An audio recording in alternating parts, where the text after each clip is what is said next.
ترخا مصحف عبيت نحلم دراسي شيمون باريز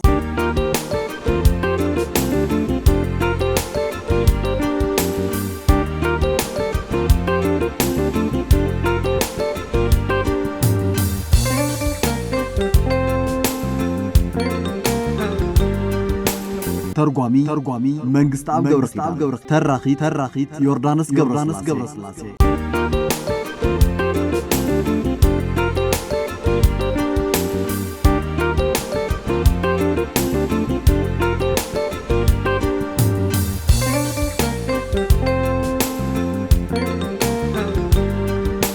ترخا مصحف عبيت نحلم معرف كل التام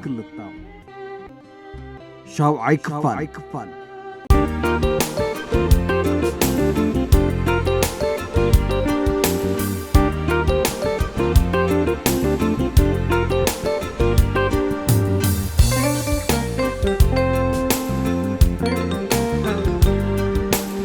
قصالاي نغهم فرنساين انجليزن نإسرائيلن نجبتن تخص دو كبلان كاب سويس كلتين كواتان زتقلب مرقات إكحزا زبل تدمدمم ناصر اندحرنا تستوسنة قلب تسعريرو قتيلو فرنساين انجليزن انصار جبتي متقع تغطلا زت حساسب تلمنيروم بز منقدي مستزراربنا عن دانن كاب سبيرس فيلا لقيغنا وطينام بنغوريون جن حنقولوك حداس يتسعر نيروم كلتنا عب قربا زلو كافي بمئتاو ويني عزيزنا مستاي جمرنا ولا كوا تغدع جنا زي تتقاللن تنبرم كلتنا بنغوريون زحزو حساب صبوق منفس عيفتقرلنان ولا كوا خلنا عب إسرائيل زقبر إيداعتاونت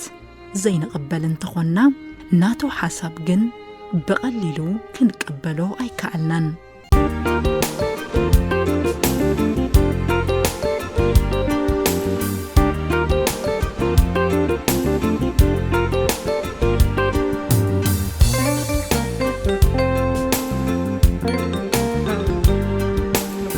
اتوسانم حلخلخ زبلم نسفيح صور ملأخت زعدم عبزي تتصافف حبريتان حقتاتن زمسرت بمخانو بطريون مقبال عصقا منيروم بتوسخي بنغوريون عب حد كوينات حبوئن زي فلت طبعتا زلون مخانو يردون يريوم بجبوت انتوسيدنا سعرة إسرائيل عبلع لفرنساين انجليزن نقداوي يخون بوليتيكاوي كسارة زمتص اللوم يخون امبر كاب كلتيوم نلعلي إسرائيل بدرجة عالم يخون نايب على دحننت زبلت تقدعيت مخانا أي ترفن أنا خمز قمتو بنغوريون عب إيدو زحازو نجر كاب جكان سقمتي مقطب ويدما كرولوش زبل حسابيو حيزو زلوم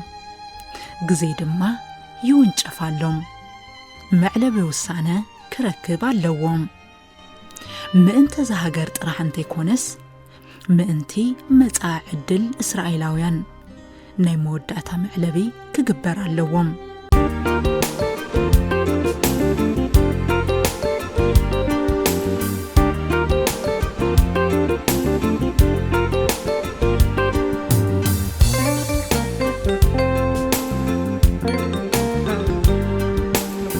عبزو قداي بنغوريون نمفرام زي مهندادو ولاكوا كرتا اي حدرنا اللون نصباحيتو اخيبا تصوعنا ناب سيبرس تملسنام عبو مسبصحنام بنغوريون عب سفيح مزناقعي عب تحتقوم كوفيلو صنيحنام عب تاخيبا ان العلوم حسابات بمزخخار بركت زبلو حتوتات صحيفو اقريبولنام نتم حتوتات بعلو عويلو مسنببلنا آنن ديانن بقطتا ملسقم زلنا تجنسيبنا اتم حتوتات بزعبا تاكتيكن جيزين بزعبا وتهدراوي لوجستيكسن ፖለቲካዊ ምሕደራን ዝምልከቱ ነይሮም። ቤንጎሪዮን ክንዲ ዝኣክል ብርክት ዝበለ ሕቶታት ዘቕረበልና ኣብቲ ሕቶና ኣይ ሕጉስ ኣይ ጉሁይ ማንታ ልቢ ስለ ዝነበረ እዩ።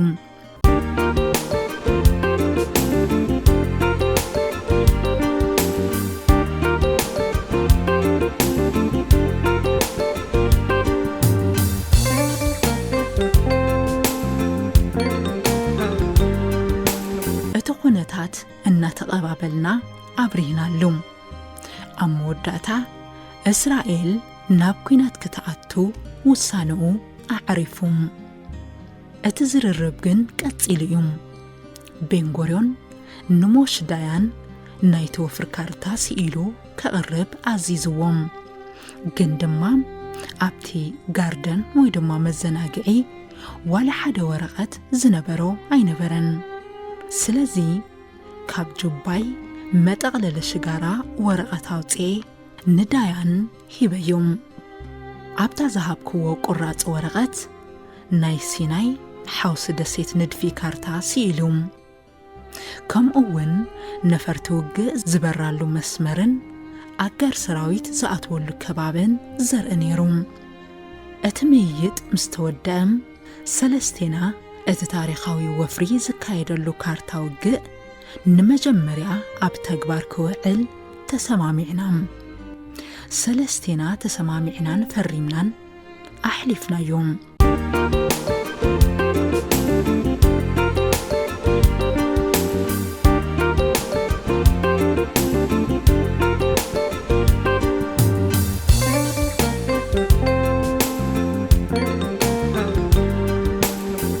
ብድሕሪኡ ኣነ ነቲ ወታደራዊ ንድፊ ናብ ጁባይ ኣትዮም።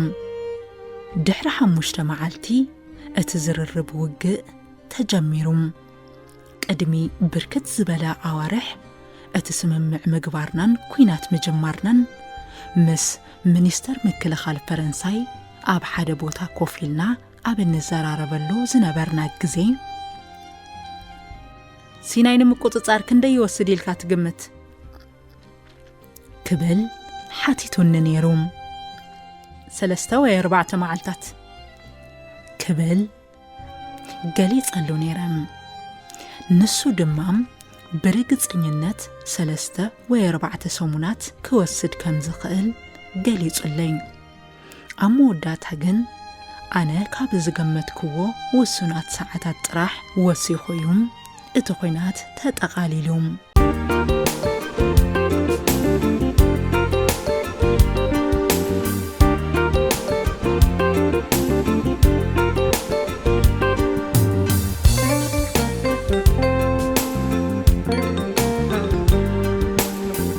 ሓይልታት ምክልኻል እስራኤል ወይ ድማ IDF ብዘደንቕ ብቕዓትን ቅልጣፈን ንወተሃደራት ግብፂ ደፊኦምዎም።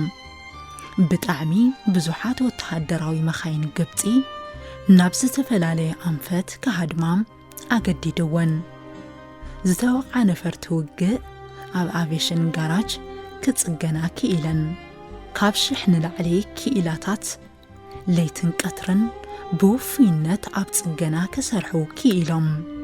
ብሓቂ ብጣዕሚ ቅጽበታውን ቅልጡፍን ወፍሪ ነይሩ። በቲ ዝተባሃለ ጊዜ ፈረንሳይን እንግሊዝን ናይ ባዕሎም ኩናት ጀሚሮም።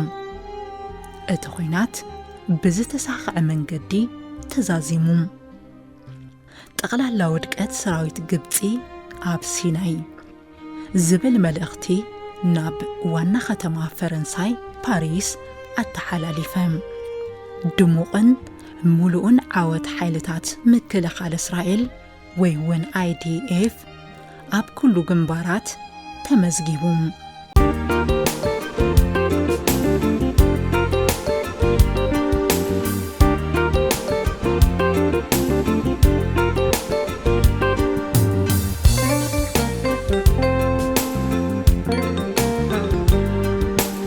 እቲ ኩናት ኣብ ዝተወድአሉ እዋን ዕፅዋ መተሓላለፊ ቴሄራን ወይ እውን ስትሬትስ ኦፍ ቴሄራን እውን ብሓይሊ ክኽፈት ተገይሩ። ዳርጋ ኩሉ ሓይሊ ኣየር ግብፂ ዓንዩ።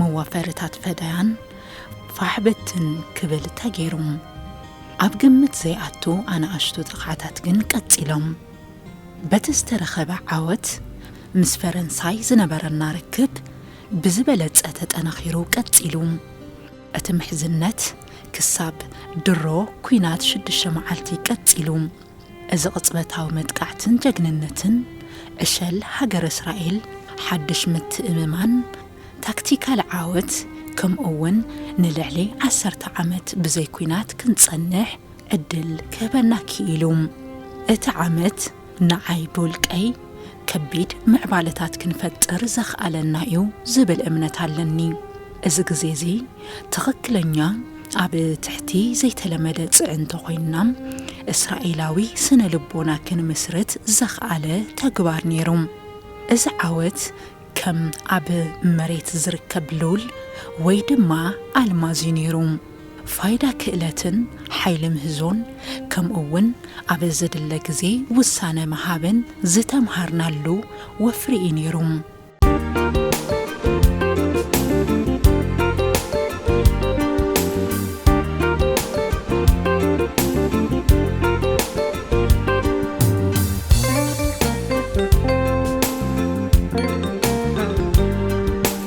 ትረኻ መጽሓፍ ዓበይቱ ንሕለም ደራሲ ሺሞን ፐሬዝ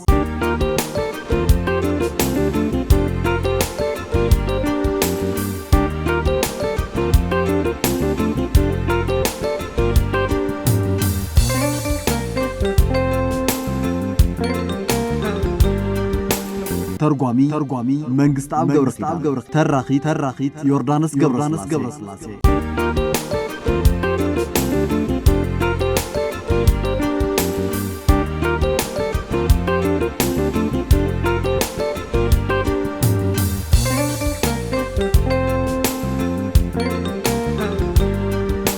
ትረኻ መጽሓፍ ዓበይቱ ንሕለም ምዕራፍ ክልተ ሻውዓይ ክፋል